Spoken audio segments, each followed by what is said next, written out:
चलिए, अगर इस तरह के कोबाल्ट का EN निकालने कहेगा तो आपको Z minus oxidation acid plus 2 गुना कोऑर्डिनेशन नंबर से निकालोगे। अब कहता है EDTA क्या है। तो सबसे पहले EDTA का हम लोग भाई EDTA का फुल फॉर्म जानेंगे। EDTA इस होता है ethylene diamine tetra acetate. Ethylene diamine tetra acetate. तो EDTA में टेट्रा मतलब होता है 4 एसीटेट। एसीटेट होता है आपका CH3COO माइनस ऐसा 4 गो एसीटेट है। इसका सही आंसर हो जाएगा 4, यानी 4 गो इसमें कह रहा है ऑक्सीकरण संख्या, तो 4 होगा। फिर अगला क्वेश्चन कहता है कार्बनिक यौगिक तत्व में उपस्थित होना चाहिए। कार्बनिक में क्या होना चाहिए, तो कार्बनिक यौगिक पर होकर कार्बन होना चाहिए। मतलब ये अगर आप शादी में जाते हो और लड़के नहीं है, दूल्हा बाबू नहीं है, तो शादी कौन काम का है ना। आप कार्बनिक यौगिक के बारे में पढ़ रहे हो और कार्बनिक यौगिक में कार्बन नहीं होगा तो कोई काम बनने वाला नहीं है, कोई काम चलने वाला नहीं है, इसलिए आप इसको याद रखेंगे। चलिए अब आगे बढ़ते हैं। अगला क्वेश्चन है 21 नंबर का कि इनमें से सबसे अस्थायी मूलक क्या है। तो मूलक के बारे में आपको जानना है। इसका सही आंसर होगा ए। 21 नंबर का होगा ए। 22 नंबर में कहता है ग्लिसरॉल कैसा है। जब आप अल्कोहल पढ़े होंगे, अल्कोहल में मोनोहाइड्रिक, डायहाइड्रिक, ट्राइहाइड्रोल, यानी कि हमें जब आपको पूछेगा मोनोहाइड्रिक, डायहाइड्रिक और ट्राइहाइड्रिक के बारे में, तो आप कहना कि ये जो है ग्लिसरॉल का 3 OH ग्रुप जुड़ा रहता है, इसलिए इसे त्रिहाइड्रिक अल्कोहल कहते हैं। इसे क्या बोलेंगे, त्रिहाइड्रिक अल्कोहल बोलेंगे। लेकिन ग्लाइकोल पूछेगा तो ग्लाइकोल में 2 OH ग्रुप जुड़ा रहता है, यानी 2 हाइड्रोक्सी ग्रुप जुड़ा रहता है, इसलिए इसे क्या बोलेंगे, ये आपका द्विहाइड्रिक है, ये आपका त्रिहाइड्रिक है। तो हमारा सही आंसर हो जाएगा त्रिहाइड्रिक अल्कोहल। अब कहता है 530 केल्विन ताप पर ग्लिसरॉल तथा ऑक्जेलिक अम्ल की प्रतिक्रिया का उत्पाद है, यानी 523 केल्विन ताप पर, कितना पर, 523 केल्विन ताप पर ग्लिसरॉल और ऑक्जेलिक अम्ल अभिक्रिया करता है तो एलाइड अल्कोहल बनाता है। क्या बनाता है, एलाइड अल्कोहल बनाता है। ये ऑर्गेनिक का है।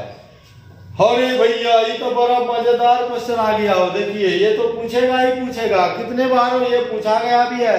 कहता है प्रतिक्रिया यानी अभिक्रिया, प्रतिक्रिया का ही दूसरा नाम है अभिक्रिया, को क्या कहा जाता है। इसको तो रोजेनमुंड साहब कहते हैं, यानी रोजेनमुंड। तो बोलो इसका नाम क्या होगा, रोजेनमुंड प्रतिक्रिया।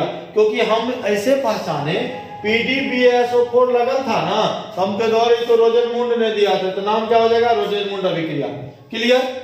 अब अगला बढ़ते हैं। अगला अब आपके देखिए अगले स्क्रीन पर केनिजारो अभिक्रिया तथा एल्डोल संचरण में अभिकर्मक क्या होगा, केनिजारो तथा, तो केनिजारो में होता है सांग, केनिजारो में होता है सांग, एल्डोल में होता है तनु।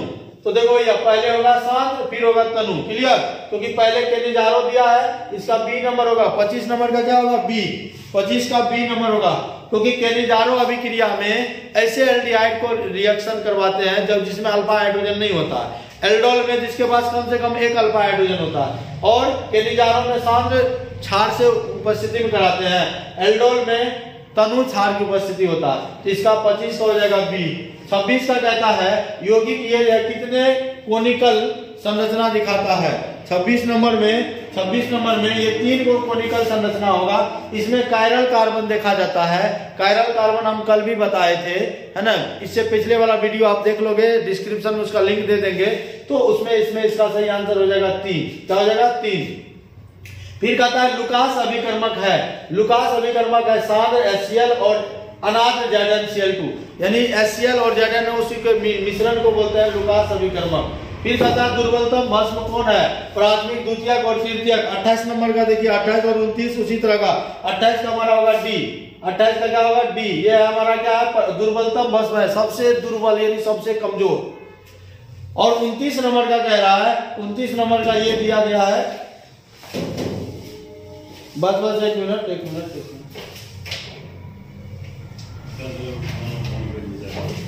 29 नंबर का देखिए क्वेश्चन है।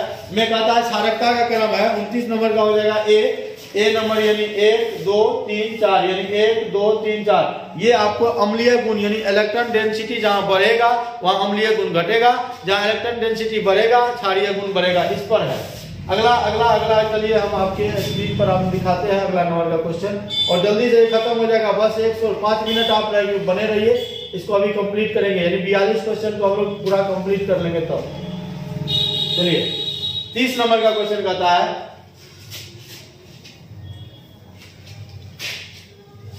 तनी से छोटा, हाँ प्राथमिक, द्वितीयक और तृतीयक अमीन किसकी मदद से आप अलग करोगे, यानी प्राथमिक अमीन, द्वितीयक अमीन और तृतीयक अमीन को आप कैसे करोगे? तो ये कार्बाइल अमीन अभिक्रिया होता है। एक कार्बाइल अमीन अभिक्रिया में क्लोरोफॉर्म और KOH के साथ अभिक्रिया कराते हैं। इसका सही आंसर होगा A CH Cl3, क्लोरोफॉर्म और KOH, ये सही आंसर होगा।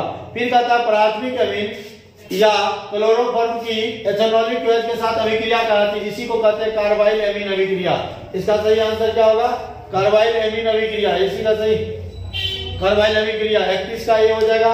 कहता एंजाइम क्या है? एंजाइम क्या है? ऑप्शन है कार्बोहाइड्रेट, लिपिड, प्रोटीन, इनमें से कोई नहीं, इनमें से कोई नहीं, जल्दी से बताइए। तो कार्बो एंजाइम क्या है? एक प्रकार का प्रोटीन है। इसमें कहता निम्न में से कौन ब्यूटर आयन बनाने में समर्थ है?